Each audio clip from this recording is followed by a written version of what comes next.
watching Academy Music TV. We are at Reading 2019 on the final day with the Amazons. How are you feeling today? Sad that it's Are you over. sad? Oh, well, it's over. Time to say goodbye. This is our last ever show, yeah, that's why. Go off with a bang. Okay, yeah, okay. Mic drop, and that's it. Yeah, done. that's it. You're back in sunny Reading. Very sunny Reading. Yeah, this doesn't happen very, a lot. very sunny This Reading. does not happen. No, This very. is probably up there with the heat we experienced at Mad Cool in Madrid, I think.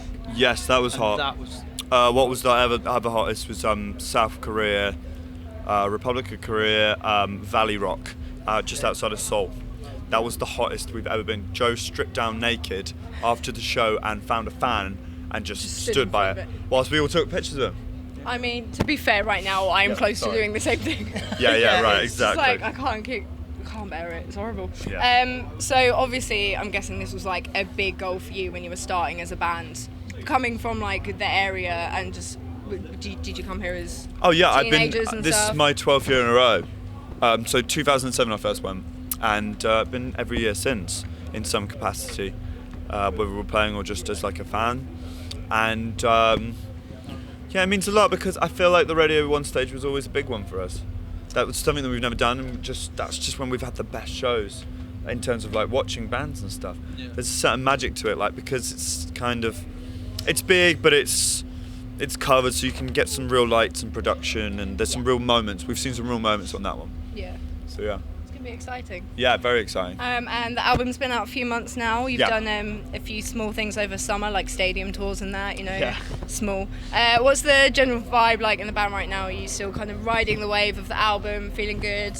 Oh yeah, I mean the way we did it this time round was to release it at the top of the summer, and then we could have like festivals to really bed in with it, and we've still got another year of touring to go from kind of when we've got the first week of September we were in Australia for a tour, and then we're off to the States, and then we're off to Europe in October, and then UK in November, and then back to it's Christmas.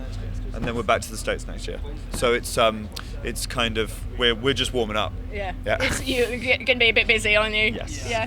And the album, as people put it, the difficult second album. Did Yes. you feel that pressure going into the studio and writing it and stuff that you're like, we have to level up this time, or was it? Only for ourselves, really. I mean, people say, do you kind of feel pressure externally? But really, it was just us for Catherine and the engineer in the room.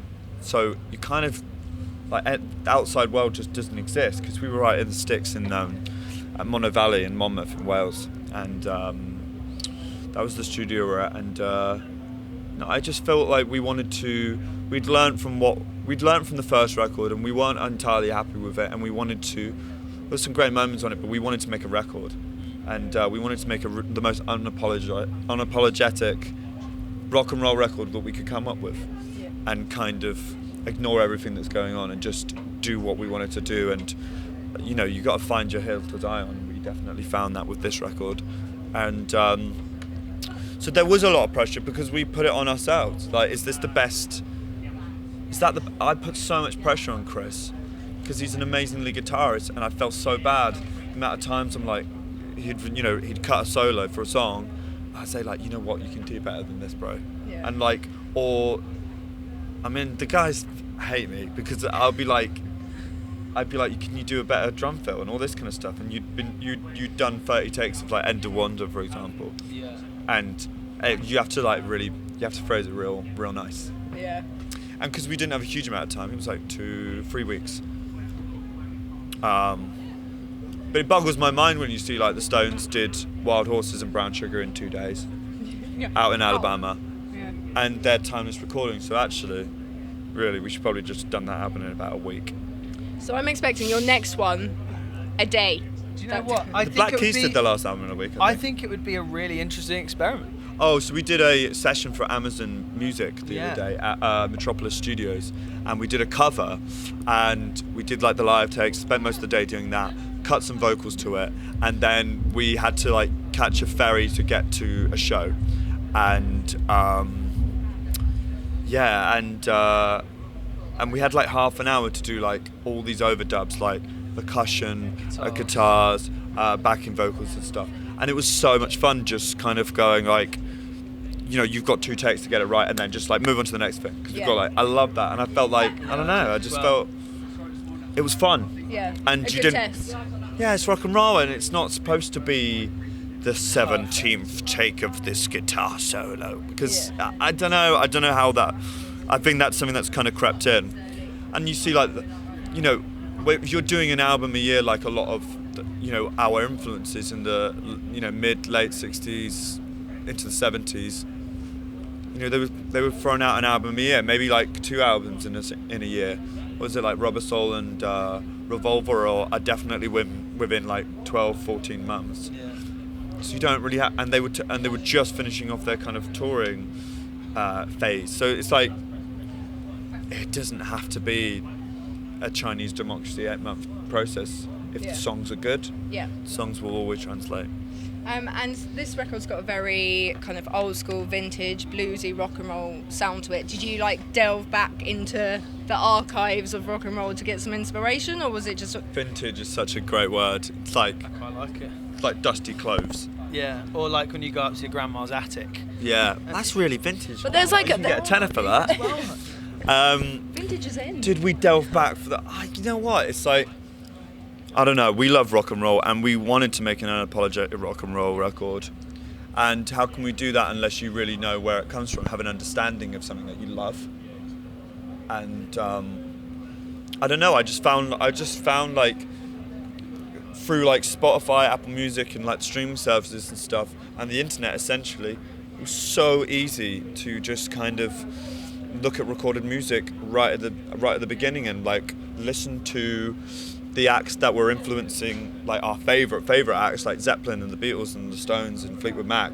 Like they can go, like Jimmy can like in an interview will say about Howlin' Wolf or Muddy Waters, and then you're like, who's that? And I don't have to go to a record shop and sift through some dusty vinyl. I can just literally get your phone out and just listen to Howlin' Wolf. And we were just really taken by, we really fell for these really raw and complex characters, like the real like people you just don't see anymore, because they were operating like Jerry Lee Lewis or even Elvis. Like these guys were operating at a time where the well-trodden path to be a pop star or a rock star wasn't trodden, and it was just kind of new and raw and exciting and dangerous. And you know, rock and roll and the blues were very much on the fringes of society, and yeah, like I said, there was a danger. And we've been reading books and listening to music, and just, I don't know, if we could have, the whole idea with Future Dust is really you can't change who we are and what we do and like, you know, and what year we're in and all that kind of stuff. But you just want to capture some of the energy, some of the spirit. I remember when we did the first album, people used to ask us, you know, what's your one bit of advice for like younger bands or new and up and coming bands? And we always used to say School of Rock. You know that bit in School of Rock when he's like rock and roll history, theorem, appreciation. It's all in there, man. It's all in there, just go and just read, just watch the film. He's telling you to go back and look at this stuff. I love that so much. Honestly, it's all in there. Everything you need to know. Yeah, I mean, how can you make great rock and roll unless you kind of know where it comes from? That's how I feel. And that's why I don't think there's a lot of great rock and roll being made. Fair enough. And this album as well, you kind of tackle some like more serious subjects lyrically as well. Do you find with this record you've kind of found your voice more and you're more open to just like expressing your opinions through your I definitely. I think I just had more to write about. Yeah. You're not short of material right now. But No, exactly. And I think lyrically found my voice a bit more on this record. And it's just much more of an intense process of writing it. We really had like 12 months to do it. Yeah. And for that reason, like, there's a real cohesion and you see like themes sonically and lyrically kind of really naturally come out. That just naturally happens because it's such an intense short space of time where you write it.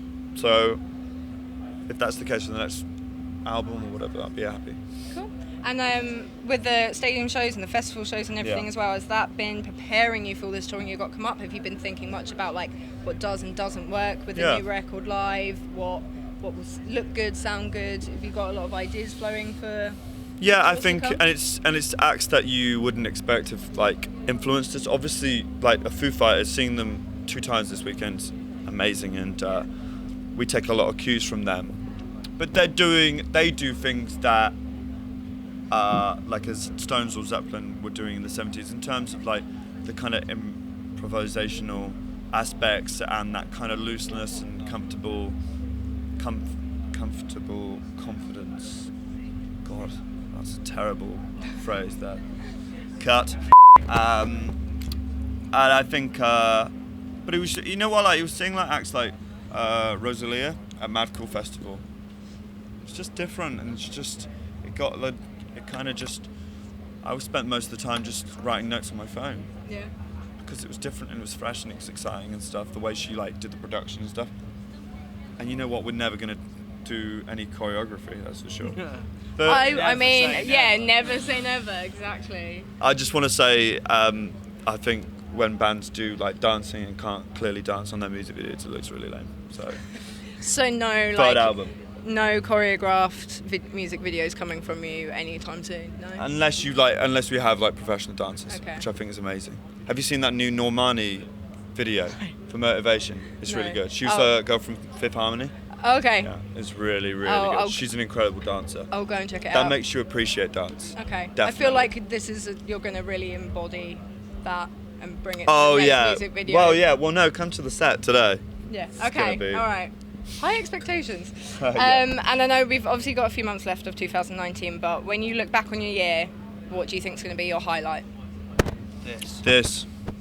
I hope so. Otherwise, it's going to be. I don't know. Actually, you know what? Brixton Academy. Yeah. We're playing it on my birthday. Oh, that's in going to be November. big. So. That's I my hope it's that's gonna my be- office, so I'll make sure some cakes. before Oh we go really? through. Amazing. Thank you. That's Yeah. going to be. Throwing some special. That's special potentially things for you. best night of lemon. my I'll put, a life. birthday, I'll put a birthday banner on the stage for you. Yeah, I do Particularly like likes lemon. lemon. That'd be great. Yeah. Part of the production. Yeah. Yeah. No. That potentially has the ingredients to be the best night of my life. Okay. So far. I'll check back in with you on that day and just be like, is it the best night of your life? And hopefully It it depends will be. if my girlfriend's flights don't get like delayed or something. She's cutting it really fine. She's like flying in at like just when we're sound checking. I said to her, if your flights are delayed, then it's over. Wow. Wow. No, as in like it's not over. It's just like the worst day ever. You're going to be a bit cross. I'll be livid. I'll cancel the gig, reschedule it. Well, thank you so much. Good luck with your set later. Cool. Enjoy the rest of your weekend, and we'll see you in a few months' time.